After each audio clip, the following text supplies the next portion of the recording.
ingénieurs. Cette édition se tient dans un contexte particulier marqué par la récente nomination de Khalifa Ababacar Sarr, directeur général de la Sonaged SA, à la présidence du conseil de la dite institution, du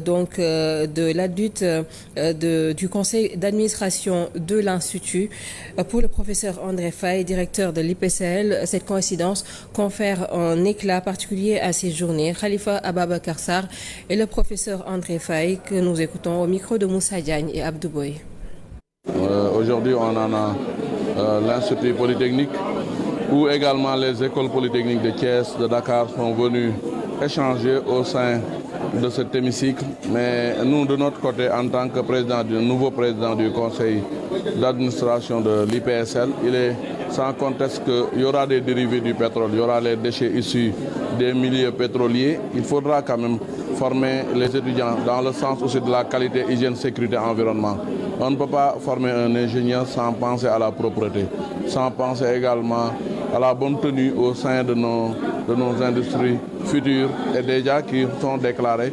On l'a réaffirmé dans la salle. C'est un ancien de l'Institut Polytechnique qui a accueilli récemment son Excellence le Président de la République sur la plateforme pétrolière. Et ça, c'est un honneur pour l'Université Gaston Berger.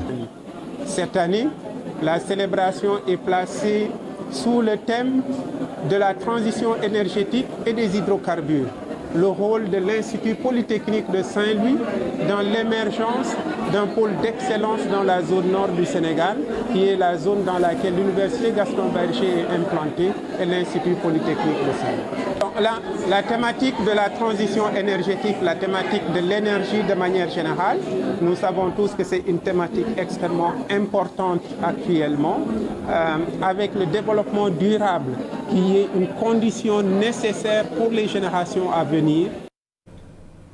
À Sébikotane, les populations bénéficient désormais d'un espace connecté pour l'apprentissage des métiers du numérique ainsi que d'un bureau économique local dédié à l'accompagnement des femmes dans leurs activités génératrices de revenus. Ce projet résulte d'un partenariat entre la commune et l'agence de développement local dans le but de renforcer la connectivité et de favoriser le développement de la localité. Nous voyons ce reportage de Robert Diandi et Sada Samb.